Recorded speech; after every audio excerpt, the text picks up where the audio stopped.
तो स्टूडेंट्स, आज हम लोग यूनिट थर्ड पढ़ने जा रहे हैं, बॉयलर एंड कंडेंसर।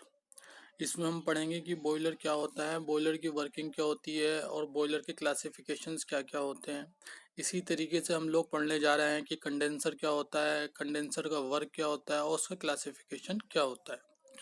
तो वैसे तो आप बॉयलर जानते ही हो कि बॉयलर क्या होता है। हमने रैनकाइन साइकिल में पढ़ा था कि व्हाट इज द बॉयलर। तो this is a layout of the boiler. Boiler का दूसरा नाम होता है steam generator. Steam generator means steam को जनरेट करता है।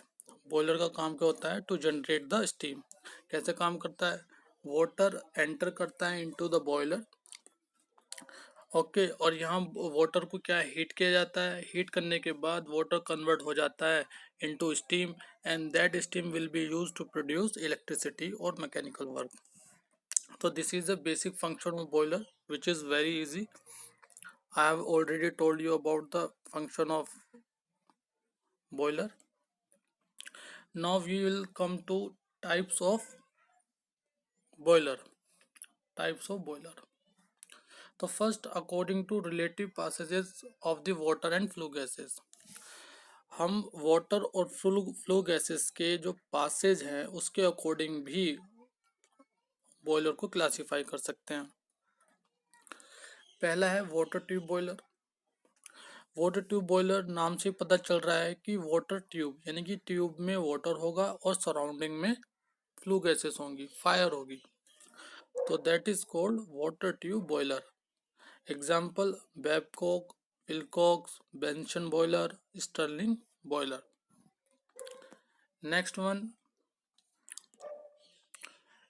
One is fire tube boiler. Fire tube boiler नाम से पता चल रहा है फायर प्लस ट्यूब यानी ट्यूब में फायर होगी, सराउंडिंग में वाटर होगा। एग्जाम्पल क्या क्या है?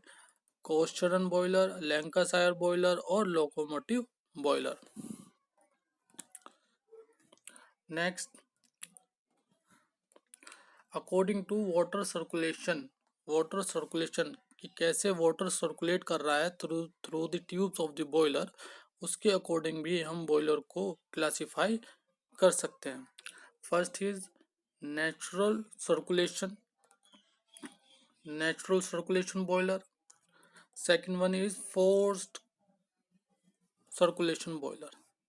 नेचुरल सर्कुलेशन बॉयलर में क्या होगा? इसमें जो वाटर होगा वो सर्कुलेट करेगा because of natural convection.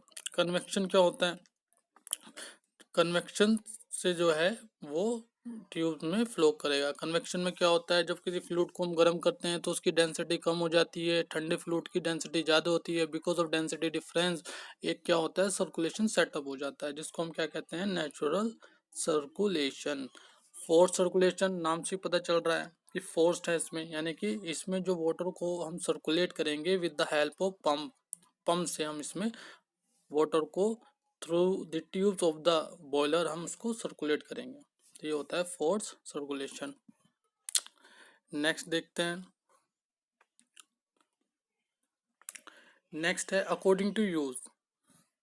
According to use कि कहाँ हम उसको यूज कर रहे हैं, कहाँ हम उसको यूज कर रहे हैं, इसके अकॉर्डिंग भी हम उसको नाम दे सकते हैं, क्लासीफाई कर सकते हैं।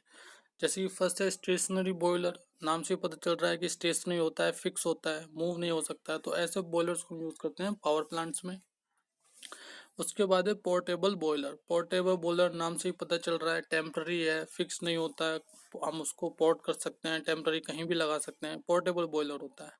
मरीन बॉयलर नाम से पता चल रहा है मरीन यानी कि शिप पर यूज होता है। और लोकोमोटिव बॉयलर जो जनरली यूज होते हैं वो रेलवेज में यूज होते थे, अब नहीं होते, जिनको हम स्टीम इंजन भी कहते थे।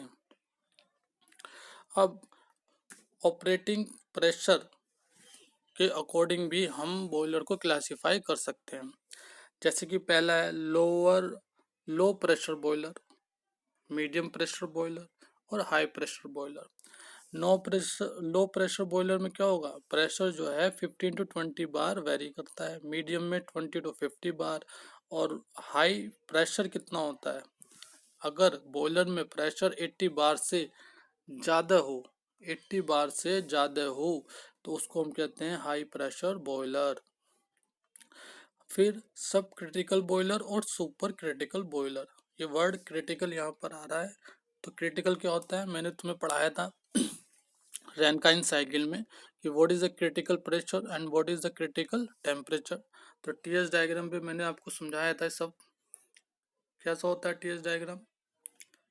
इस तरीके से ये पॉइंट क्या है, क्रिटिकल है at the peak of the curve. So pressure and temperature at this point are known as critical pressure, critical temperature. अगर आप अपना बॉयलर इस प्रेशर के बिलो ऑपरेट कर रहे हैं तो ये सब क्रिटिकल हो जाता है, और अगर आप अपना बॉयलर इस पॉइंट के अबव ऑपरेट कर रहे हैं तो ये सुपर क्रिटिकल हो जाता है। सुपर क्रिटिकल में आप देखोगे कि ये वेट रीजन में बिल्कुल नहीं आता, क्योंकि वो क्रिटिकल पॉइंट के ऊपर से निकल जाता है, तो वेट रीजन में आता नहीं। वेट रीजन में आता नहीं तो इसका क्या मतलब कि लिक्विड जो है डायरेक्टली कन्वर्ट हो जाता है इनटू वेपर में without coming into the state of the wet region. ठीक है, तो ये मैंने लिखा भी है यहाँ पर।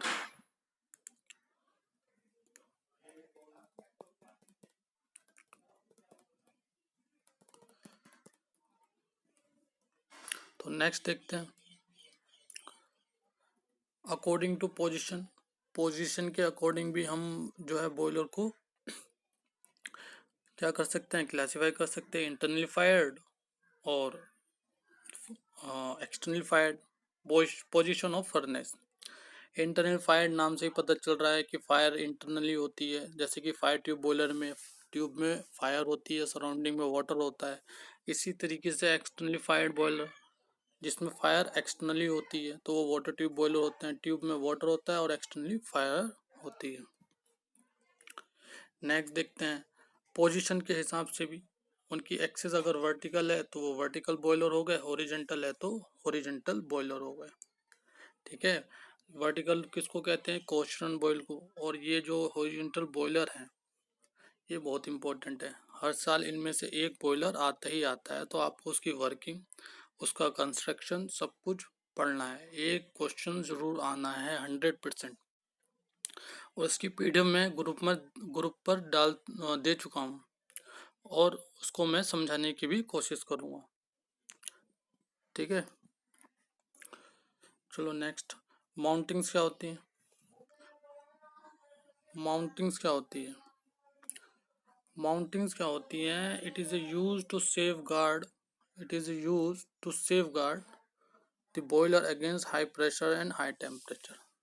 जैसे कि हम जानते हैं कि बॉयलर में हम क्या करते हैं, स्टीम बना रहे हैं, जब हम स्टीम बना रहे हैं तो उसमें जो है टेम्परेचर प्रेशर दोनों बढ़ रहे हैं, और जब ये दोनों बढ़ रहे हैं तो हमें क्या है, हमें ज़रूरत है कि बॉयलर को सेव करने की ज़रूरत है अगेंस्ट प्रेशर और टेम्परेचर। हम नहीं चाहते कि बॉयलर में जो प्रेशर है एक लिमिट से ज़्यादा हो जाए या टेम्परेचर एक लिमिट से ज़्यादा हो जाए, तो हम उसको एक लिमिट में रखने के लिए, उसको देखने के लिए उस पर माउंटिंग कुछ इक्विपमेंट्स होते हैं उनको माउंट किया जाता है, जिनको हम माउंट।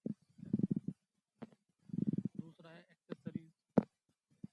एक्सेसरीज आप जानते होंगे कि मोबाइल के साथ भी एक्सेसरीज मिलती है, इसी तरीके से बॉयलर की भी अपनी अपनी एक्सेसरीज होती हैं। क्या करते हैं हम एक्सेसरीज से, to improve the performance of the boiler. Boiler की परफॉर्मेंस को इम्प्रूव करने के लिए जो इक्विपमेंट्स हम यूज़ करते हैं उसको हम एक्सेसरीज बोलते हैं। To make some boiler more efficient, जो हम इक्विपमेंट्स यूज़ करते हैं उनको हम एक्सेसरीज कहते हैं। कौन कौन सी माउंटिंग होती है वो देख लेते हैं। प्रेशर गेज, प्रेशर गेज नाम से पता चल रहा है कि इसका यूज़ हम प्रेशर को मेज़र करने के लिए करते हैं इन दी बॉयलर। क्या होता है कि बॉयलर में जब हम स्टीम बनाते हैं तो उसमें प्रेशर डेवलप होता है, और हम नहीं चाहते कि प्रेशर जो है बॉयलर में एक लिमिट से ज़्यादा बढ़ जाए। अगर वो एक लिमिट से ज़्यादा बढ़ जाएगा तो वो बर्स्ट हो सकता है, डैमेज हो सकता है, तो उस चीज़ को रोकने के लिए हम प्रेशर गेज यूज़ करते हैं, और इससे हम जो है उस पर नज़र बनाकर रखते हैं कि एक जो प्रेशर है एक लिमिट से ज़्यादा नहीं बढ़ना चाहिए। नेक्स्ट क्या है, वाटर लेवल इंडिकेटर। नाम से पता चल रहा है कि वाटर के लेवल को इंडिकेट करता है, क्योंकि हम जानते हैं कि वाटर जो है बॉयलर में स्टीम में कन्वर्ट हो रहा है, इसलिए से बॉयलर भी कम होता चला जा रहा है। तो हम नहीं चाहते कि वाटर का जो लेवल है बॉयलर में एक लिमिट से नीचे चला जाए। अगर इस ऐसा होता है तो बॉयलर बर्न हो सकता है। उसके लेवल को मेंटेन करने के लिए हमारे पास एक इंडिकेटर और हम कंटिन्यूस सप्लाई देकर उस लेवल को मेंटेन रखते हैं। सेफ्टी वॉल्व ये क्या होता है? ये जो है बॉयलर को सेव करता है अगेंस्ट हाई प्रेशर। मतलब जब बॉयलर में प्रेशर एक लिमिट से ज़्यादा हो जाता है तो ये सेफ्टी वॉल्व ओपन हो जाता है और स्टीम को रिलीज कर देता है। क्या होगा कि प्रेशर कम हो जाएगा और बॉयलर हमारा सेफ हो जाएगा। उसके बाद फ्यूजिबल प्लग है, नाम से पता चल रहा है कि ये फ्यूज हो जाता है, मेल्ट हो जाता है।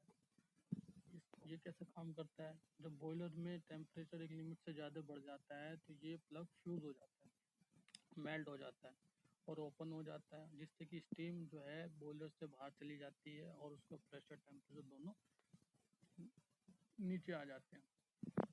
और ये क्या करता है? ओवर हीटिंग होने से बॉयलर की बचा लेता है।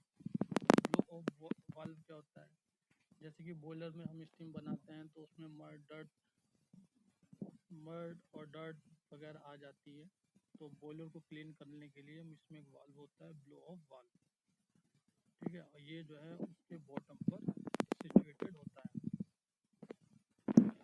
तो बॉयलर एक्सेसरीज क्या होती हैं? Boiler accessories already I have told you to make the boiler more efficient we generally use the boiler accessories. कौन कौन सी होती हैं? Economiser, super heater, air preheater. Economiser में क्या होगा? It will absorb the heat from the flue gases. Flue gases से heat लेगा और किसको देगा? Feed water heater, feed water क्या है? जो बॉयलर में जाने वाला है। तो पानी वाटर जो है बॉयलर में जाने वाला है उसको पहले हम इकोनोमाइजर में हीट करेंगे with the help of flue gases, फिर उसको बॉयलर में भेजेंगे। सुपर हीटर में क्या होता है? ये हीट अब्जॉर्ब करेगा फ्रॉम द फ्लू गैसेस और फ्लू गैसेस से हीट अब्जॉर्ब करने के बाद देगा किसे? सैचुरेटेड वेपर जो हमारी बॉयलर में बनी है उसको हम सुपर हीट में कन्वर्ट करना चाहते हैं। इसी तरीके से एयर प्रीहीटर होता है। नाम से पता चल रहा है कि एयर को इसमें हीट किया जाता है। कैसे काम करता है? एयर प्रीहीटर में क्या होती है? हीट हम फ्लू गैसेस से ही लेते हैं और देते हैं किसे? एयर को देते हैं, जो एयर फर्नेस में जाने से पहले उसको जो है एयर प्रीहीटर में हम उसको हीट करते हैं। एक्चुअली क्या होता है कि जो फर्नेस होती है, ये मान लो फर्नेस है, इसमें फायर है तो फायर के लिए हमें पता है एयर चाहिए, O2 चाहिए, तो हमें इसमें एयर सप्लाई देना होगा। तो हम क्या करेंगे? इस एयर को पहले एयर प्रीहीटर में गर्म करेंगे with the help flue gases. गर्म करने के बाद तब इसको हम फर्नेस में जाने देंगे। तो this is the function of air preheater. तो this is a simple layout of the boiler, how it is functioning. तो this is furnace, boiler, economiser, super heater, air heater, chimney. तो क्या होगा? फर्नेस में फायर बर्न होगी, flue gases produce होंगी। इन flu gases के पास अपनी एक हीट है, एक एनर्जी है, so we want to extract that energy. तो क्या करेंगे? Economiser, super heater, air preheater को हम इंस्टॉल कर देंगे। इकोनोमाइजर भी हीट को अब्जॉर्ब करेगा, सुपर हीटर भी करेगा और एयर प्रीहीटर भी अब्जॉर्ब करेगा। ये सब इक्विपमेंट एक्सेसरीज हीट अब्जॉर्ब करने के बाद जो फ्लू गैसेस होंगी वो चिमनी में जाएंगी और चिमनी से फिर जो है एटमॉस्फेयर में एग्जॉस्ट हो जाएंगे। तो this is the basic layout of the boiler accessories, how they are being installed in the way of flue gases to extract the heat energy from the flue gases. तो ये basic introduction था boiler का। मैंने unit fifth, unit fourth करा दिए हैं। अगर आपको कोई भी कंफ्यूजन है तो आप मुझसे पूछ सकते हैं, मैसेज सेंड कर सकते हैं, और कोई ज़्यादा कंफ्यूजिंग टॉपिक है तो मैं उस पर वीडियो भी बना दूँगा। I hope this video will help you to understand basic understanding of the boiler and classification, mounting accessories.